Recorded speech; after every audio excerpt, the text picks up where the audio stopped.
what the established company in the US typically looks at when they're trying to pursue expansion initiatives is one, how much will it cost me? Is there talent there? Do I have, stability in the next 5-10 years? Is there anything I need to worry about that's outside of my day-to-days? From a cost benefit to high quality services to actually be able to introduce AI, Kosovo is actually a very good market to be in. You have that marketing, pool of talent that is comparable to the US. Here, an experienced social media manager, for example, is 25 years old. Right. We don't have a 35-year-old social media manager. They don't exist. When you start to see these things and then you meet more people here who have these top-tier education, you start scratching your head. Every client of Outsourcing at this point has a team that works in our offices, think developers, marketers, sales team, admin, etc., who work in their hours, use their tools, work with other team members in the US, report to them on a daily basis, and actually collaborate with them on many, many projects within the company. So what we're doing is we're actually building their teams in Kosovo. It's a very different way of thinking of outsourcing. So you grew up here in Kosovo, moved out of here for a while, came back, did your undergraduate here, ended up going to the US for graduate. What brought you back to Kosovo to start Tactica? Yeah. Or was that where you started when you came back?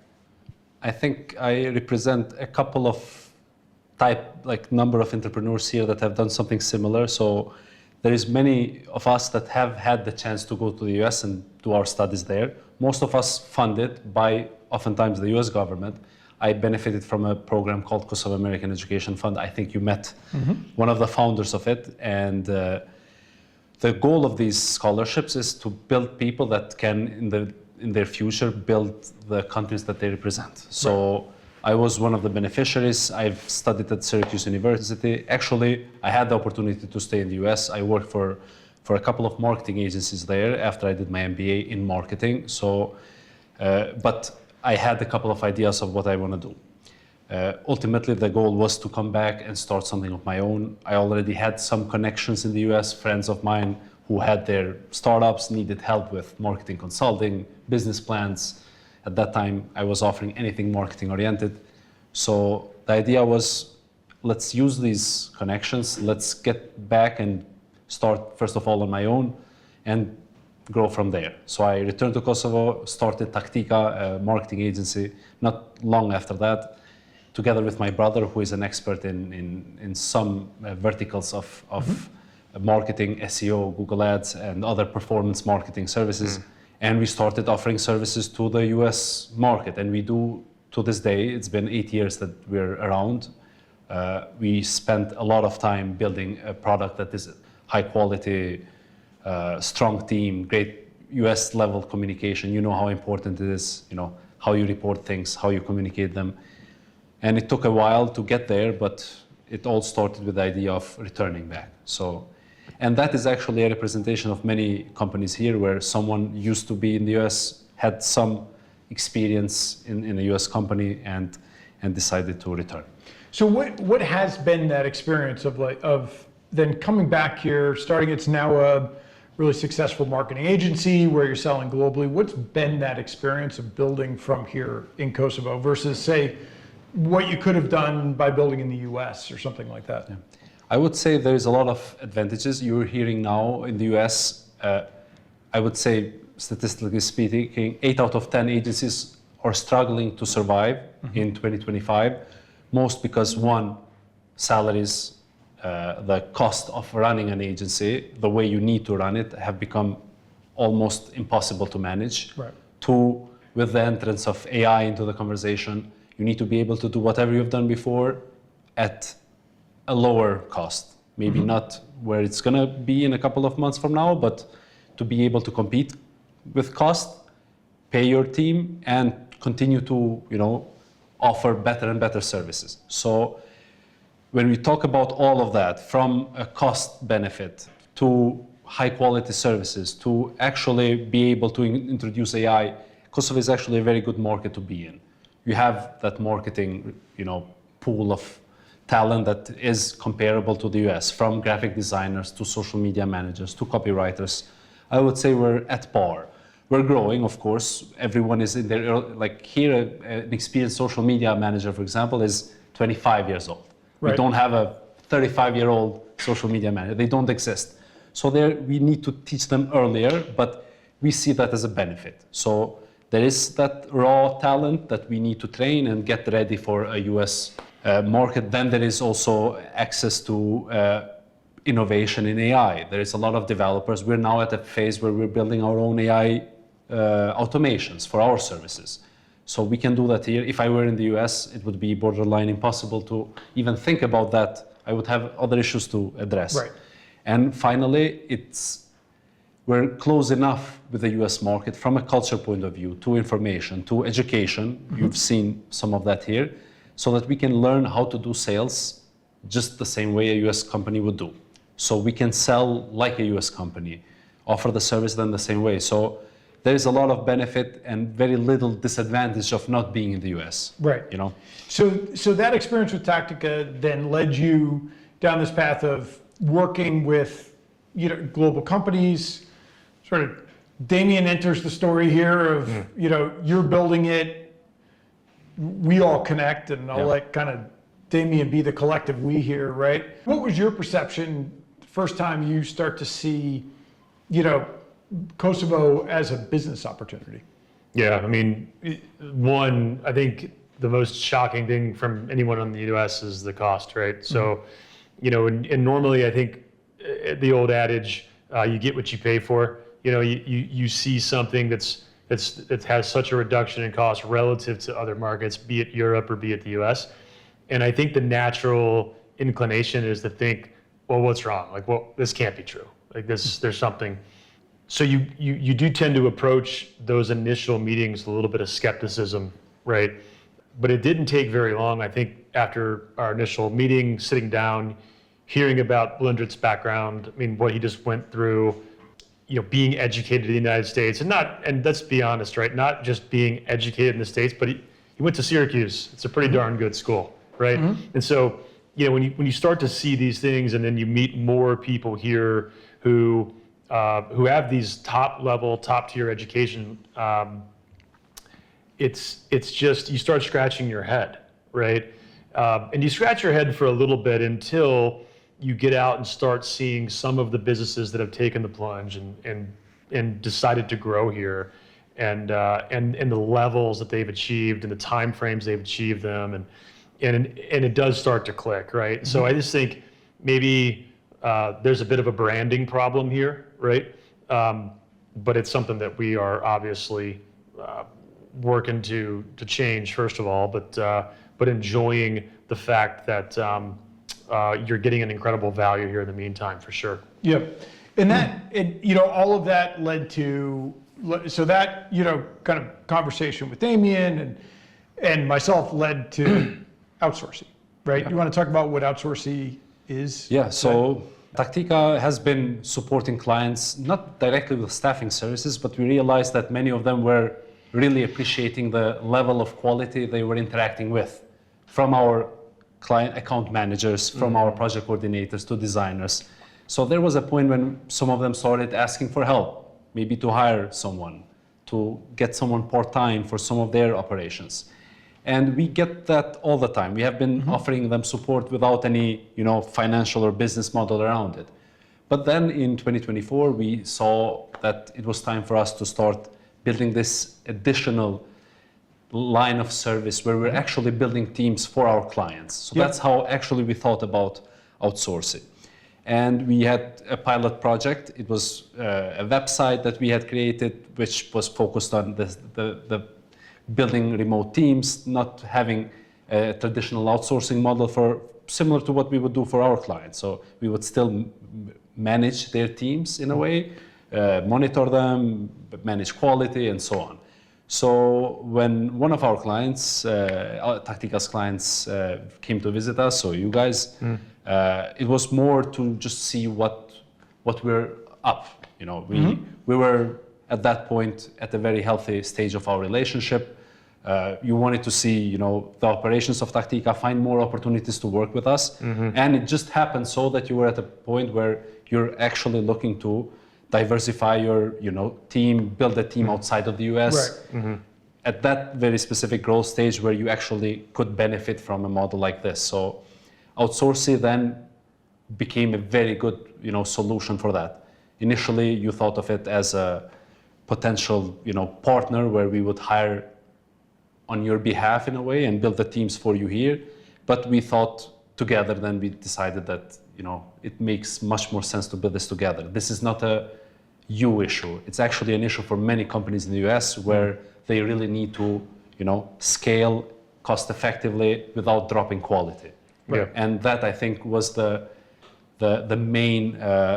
main value proposition of Outsourcing at the time. Of course, we advanced it with integration of AI, increasing productivity of our teams, and actually building full operations for a US company here, Yep. But it started as that. Yeah. Yeah. So business started earlier this year. It's relatively new. It's grown really fast, and around this concept of decentralized talent, right? Yeah. Building remote teams, but they're still your team. They're still the team of the client company, but building your team globally so you can take advantage of incredibly high quality talent, but at a lower overall cost, but the teams work together in this office and things like that. What's been so you've seen kind of the talent of Kosovo firsthand as an investor, right? What's been your feeling of that so far? Well, like you said, we came here because we had started this working relationship with Tactica, right? So we were exposed to the level of quality, the level of product delivery and execution they were able to do. At Tactica, and frankly, it was pleasantly surprising, right? I mean, we saw, oh wow, this is a great group, really talented group, and there was a lot of value in the cost, right? And so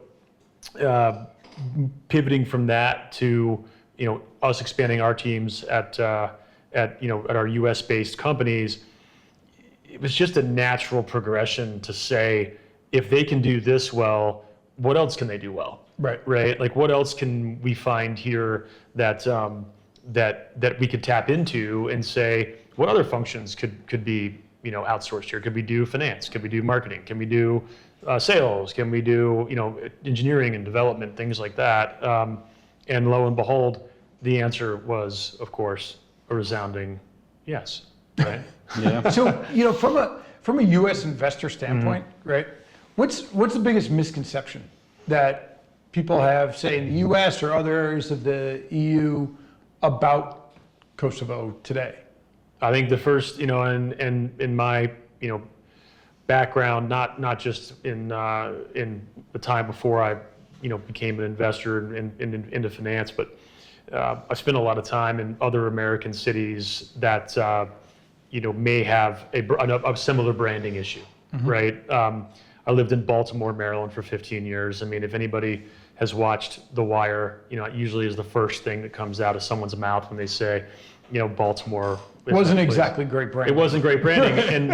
And so, when you get to Kosovo, what's the first thing people remember, right? It's the conflict, it's the war 26 years ago. And that there's this perception that it's unsafe, right? Or it's dangerous, or there's corruption and all these other really ridiculous things, and it's just wildly unfounded, right? I think, I suppose that exists because there just hasn't been any real conversation to change that narrative in 26 years, right? Because if anybody came here in the last 24 years, right, you wouldn't walk away going, oh my goodness, that place is really scary, And so, I mean, perhaps there was a period of time. I mean, look, I have a small gap in my visits here of 23 years, right? And so, maybe it was different back then, but I tell you, there's not going to be really anybody that comes here from the United States and meets or interacts with any company that's going to walk away thinking, oh, it's dangerous, oh, it's corrupt, or it's just completely the opposite. Yep. And you fall in love with the place. Outsourcing is in the business of helping high growth companies, really not so much based here, but high growth companies based in the US, based in other more high cost areas and things like that, scale faster, scale more efficiently. So if you're talking to a founder who's, say, in the US or in another area, what should they know about Kosovo? What should they know about building? Because you've built the company here. What should they know about it? What a startup, an established company in the US typically looks at when they're trying to pursue expansion initiatives is one, how much will it cost me? Is there talent there? Do I have, stability in the next 5-10 years? Is there anything I need to worry about that's outside of my day-to-days? And when you look at Kosovo, you have that perfect balance of very good cost structure. Think about 1/3 of the cost of any resource in the US. Great pool of resources for all the roles that Damien mentioned earlier. From tech, there is already a great, because we have been exposed to international markets for now 2 decades almost, there is quite a lot of software engineers, DevOps, mobile app developers, and anything in between. Same goes for data. There's big data initiatives here from data engineers, data ops, and so on. Sales, marketing, like Tactica, and customer support. So these are typically the things that you see companies looking at when they're planning to outsource. So there's a large pool of resources here. Finally, there's a lot of stability. You would think, usually when you think about a post-war country, you usually think lack of stability, corruption, you're gonna be disturbed in one way or another. And it's slow generally, like when you think about that. You see none of that here. I've been starting businesses in Kosovo for the last couple of years without any issue. I'm the type, my philosophy is try to run with your business as much as you can without asking for support from the government or for any institution. And honestly speaking, from that point of view, Kosovo is great. I haven't been in the last 8 years of Tactica, I've never been visited by any government institution. I haven't been, there is, you could say maybe lack of support, but actually I see that as a benefit. I haven't seen any issue from the government. Another thing that is extremely important to investors and companies in the US is the tax structure. You have a 10% income tax. Salary taxes are very low. There is no tax on dividends. It actually makes sense also from that point of view. Starting a business takes 1 to 2 weeks maximum. There are, other technical benefits to it, but I would say these are the main ones that actually make a lot of sense. As a group, they do.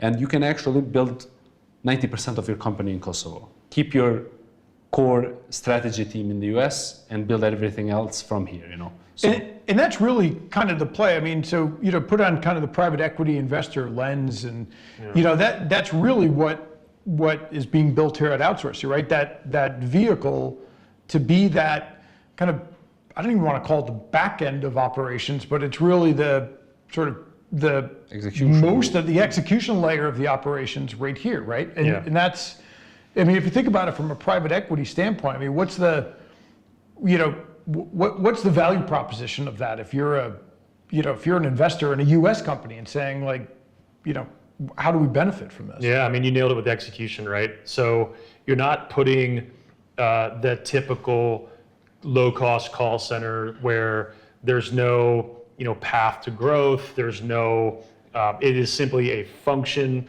that is being performed in a low-cost environment. And if you can find it to be performed in a lower-cost environment, you're going to move it to that place. And it's just, there's no staying power. It's not a true team, right? And so from a private equity standpoint, if you think about having companies where the leadership will have, the decades of experience, right?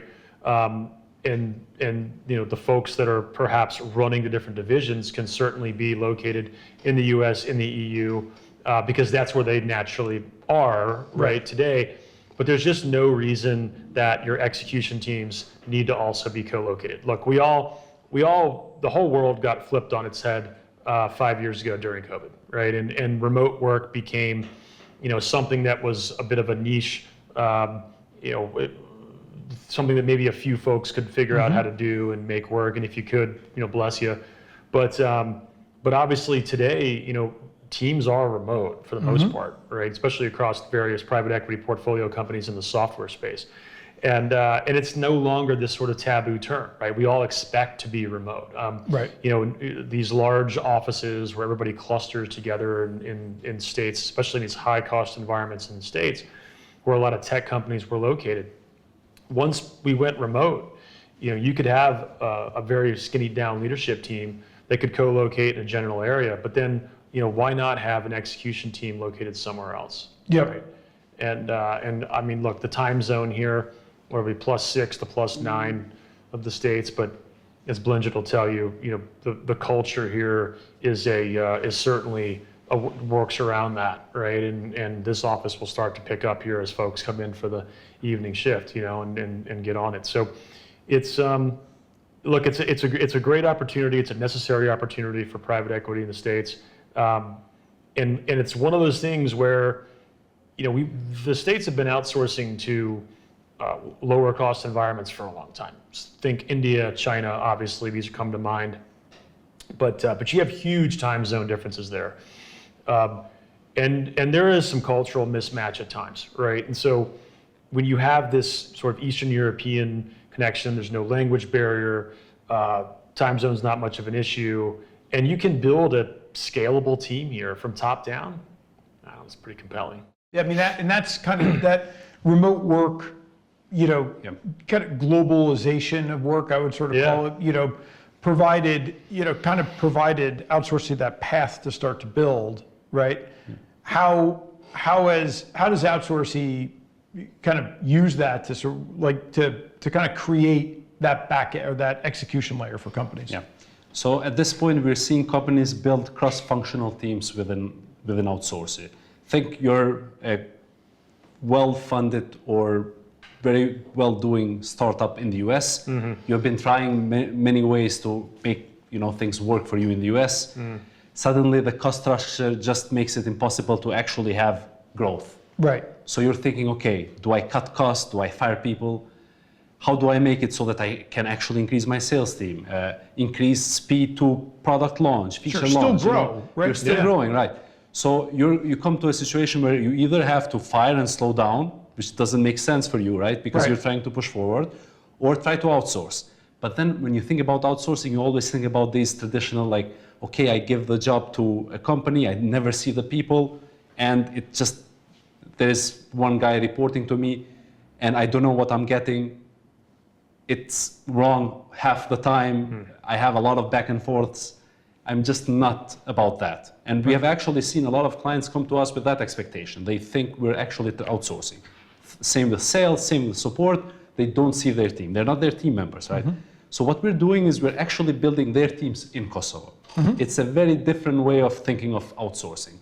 Every client of Outsourcing at this point has a team that works in our offices. Think developers, marketers, sales team, admin, etc., who work in their hours, use their tools, work with other team members in the US, report to them on a daily basis, and actually collaborate with them on many, many projects within the company. They're not reporting to us and us to them, to the client.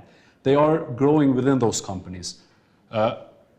And actually, one thing that we're making sure we do is, even during the recruitment process, we make sure to mirror whatever their recruitment process is internally. Let's say you're a company that is trying to build a sales team, but this is the job description you would use to hire people in the US. We use that same job description in Kosovo. You're looking for people that know Salesforce, have 3 years of experience, have been selling to B2B SaaS companies in the US for at least 3 years, let's say. We look for that type of person here as well. You have 3 phases of interviews in your company. We mirror that here as well. So you make sure that the people you hire are just as qualified as the people in the US.